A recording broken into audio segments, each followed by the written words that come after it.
ئەو هێڵە گشتیانە کە پێغەمبەری خوا صلی الله علیه وسلم داینا بۆ دروستکردنی بازاڕی ئیسلام یا بازاڕێک لەسەر شریعەتی ئیسلامدا بمەزرێ ئەمانە بوون. یەکەم بازاڕەکە تەنگ نەبێ، جێی هەموو کەسێ بکاتەوە کە بێوێ لەو بازاڕەیە ئیش بکە، یعنی بازاڕەکە بەرتەسک نەبێ بەڵکو فراوان بێ.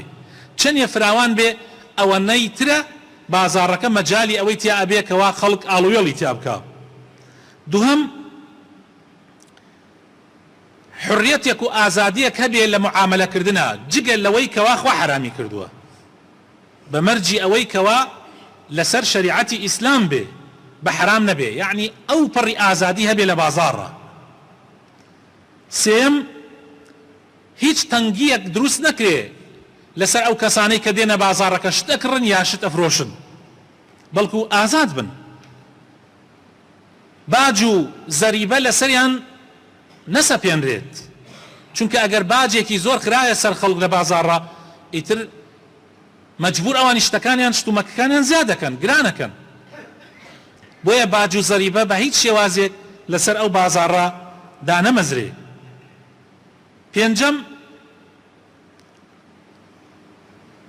احتکار و دەست بە سەراگردنی شتومەک نەبێ، یعنی خەڵکانێک شتێلێک کە لە بازاڕە ئێستا ڕەواجی هەیە بڕۆن احتیکاری کەن، خڕی کەن، هەڵی گرن حتا بازار گرانە بێ، دوای ئەوە بهێنن بیفرۆشن. بە هیچ شێوازێک مەجالی ئەوە نەدرێت، بەڵکو هەرچی شتومەکەیە لە بازاڕە عەرز بکرێ ئیتر هەرێکێوە پێی سعر و نرخی خۆی. غەش و فێڵ لەگەڵ ڕیبا و سوودا بە هەموو شێوازێک حرام ببێ. ئەمانە هێڵە گشتیەکانی بازاڕی ئیسلام بوون، بۆیە ئەم بازاڕە وای کرد هەموو خەڵکی تەنانەت جوولەکەکانیش ڕویانە کردە بازاڕەکەی ئیسلام. هێواش هێواش سەنگی بەنی قەینوقاع بەو شێوەیە نەماکەرە سەرەتاوە بوو کە چەندین ساڵە بازاڕیان کۆنتڕۆڵ کردبوو بە شێوازێک هەموو کارێکی ناشەرعیان تایە ئەنجامەدا. طبعا ئەمە ئەوە دەرەخات کە پێویستە ئینسانی مسلمان یا پێویستە لە هەر شوێنێکا مسلمانان هەبن بەدیل دانن، بەدیلیان هەبێ بۆ هەموو کاروبارەکانی ژیان. کاتێ تۆ بە خەڵکەڵی معاملەی حەڵاڵ بکە ئەبێ بازاڕتیش هەبێ. تۆ کە لە بازاڕێکە معاملە بکەی بازاڕەکە لەسەر ئەساسی حرام و غەش دامەزرا بێ، لەسەر ئەساسی باج و زەریبە، لەسەر ئەساسی ستەم دامەزرا بێت، تۆ ناتوانی بە تاق و تەنیا ڕێگای حەڵاڵ بگریتە بەر بۆ ئاڵوێڵکردن. لەبەر ئەوە بەدیل زۆر زۆر زەرورە، دانانی بەدیل لە هەموو بوارێکە زۆر زۆر پێویستە. ئەمجا هەندێ ئاداب هەیە خۆشەویستەکانم، هەندێ ئاداب هەبوو پێغەمبەری خوا صلی الله علیه وسلم ڕوونیە کردەوە بۆ مسلمانان تاوەکو ئەگەر چوونە بازار ئاگایان لەم ئادابانە بێ، لەم ئاکار و ڕەوشتانە بێ کاتی ئەچنە ناو بازار. یەکەم پێویستە ئینسانی مسلمان کە چووە بازار وا بزانێ بازاڕیش شوێنی عیبادەتکردنە، وا نەزانێ بازار شوێنێکە ئیتر ئینسان بە کەیفی خۆی هەرچی هاتە مێشکیان لە حەڵاڵ و حەرام بیکە، بەڵکو ئەبێ تایە فەرمانەکانی خوا جێبەجێ بکرێ، قەدەغەکراوەکانی خوای تەعالا واز لێ بهێنرێ. کەوابوو بازار ئەگەر ئینسان بە حەڵاڵی و بە پاکی بچێتە ناوی شوێنی عیبادەتکردن و شوێنی معاملەی حەڵاڵە.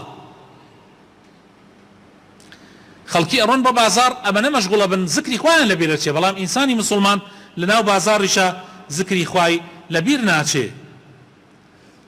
دروست نییە لە بازاڕە هاوارکردن، ئەم هاوارەی کەوا ئێستا لە بەردەم مزگەوتەکانیشە ئەکرێت جاری وا هەیە، کابرا ئیکا بە هاوارێ ئیکا بە بەزمێک، ئەمە دروست نییە. یەکێ لەو سیفاتانەی کە هی پێغەمبەری خوا بووە صلی الله علیه وسلم و ئیمامی بوخاری ئەیگەڕێتەوە کە لە کتێبە پێشۆکانیشا باس کراوە، ئەوەیە کە پێغەمبەری خوا صلی الله علیه وسلم ليس بفظ ولا غليظ ولا سخاب في الأسواق ولا يدفع بالسيئة السيئة ولكن يعفو ويغفر. پێغەمبەری خوا صلی الله علیه وسلم ئەمە صفاتەکانی بووە لە کتێبە پێشۆکانە لە پێش ئیسلامە، لە کتێبی پێغەمبەرەکانی ترە کە باسی پێغەمبەری آخر زمان کراوە ئەمە صفاتەکانێتی. یەکەم درژ نییە، ولا سخاب في الأسواق. پێغەمبەری خوا صلی الله علیه وسلم شوێن کەوتەکانی هاوارکردنی لە ناو بازاڕە بیکەن بە هاوار و ئەزان بە هاوار ڕزقیان بۆ دێ.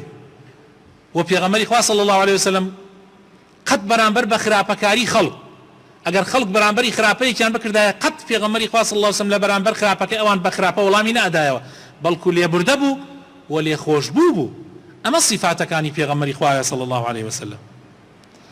هەروەها خۆشەویستەکانم لە ئادابەکانی بازار پاکی و پاراستنی پاکی ناو بازار و بۆنخۆشی ناو بازار زۆر گرنگی داوە پێغەمبەری خوا صلی الله عليه وسلم بەوە. پێویستە ئەهلی بازار زۆر ئاگایان لە بازار بێ شتت فڕە نەدەن بازار پیس نەکەن بازار بۆ ناخۆش نەکەن ئەمە لە صفاتی ئیسلام و مسلمانان نییە نابێت لە صفاتی بازاری ئیسلام و مسلمانانیش بێ. پێغەمبەری خوا صلی الله عليه وسلم تەنانەت حسابی بۆ ڕێگاوبانێک کردووە ئەفەرمێ لەسەر ڕێگاوبانەکانە دامەنشن بۆ پیسیکردن و بۆ میزکردن بەڵکو چەپ بگرن لە شوێنێکە دانشن کە خەڵک سەر ڕێگای خەڵک نەبێ شوێنی دانیشتن و ئیسراحەتی خەڵک نەبێ دوایی ئەوە تووشی لعنەتی خەڵکتانەکە. لەبەرەوە ئینسانی مسلمان لە بازاڕە ئەبێ پاک و تەمیز بێ و پاک و تەمیزیش نیوەی ئیمانە. خۆشەویستەکانم ئیتر بیرکەنەوە من ئەم قسانەکە ئەیکەم یەکسەر تۆ بیر لە بازاڕەکەی خۆت بکەرەوە من ئەمە نایکەم تەنها بۆ زمانی پێغەمبەر ئەمە بۆ تۆیە من ئەم قسانە ئەیکەم ئەمە مەبەستم تۆی مسلمانە تۆی ئەهلی بازاڕە تۆی میوەفرۆشی ناو بازاڕە تۆی بەقاڵی ناو بازاڕە تۆی دوکانی مەطعەم و ئەنواع و ئەشکاڵی ناو بازاڕە ئەمە بۆیە بۆ تۆ باسەکەم لەبەر ئەوەی بزانی کە پاراستنی پاکی ناو بازار و ئادابەکانی ناو بازار ئەرکی سەرشانی ئێمەی مسلمانە کە پێغەمبەرەکەمان وا دایناوە.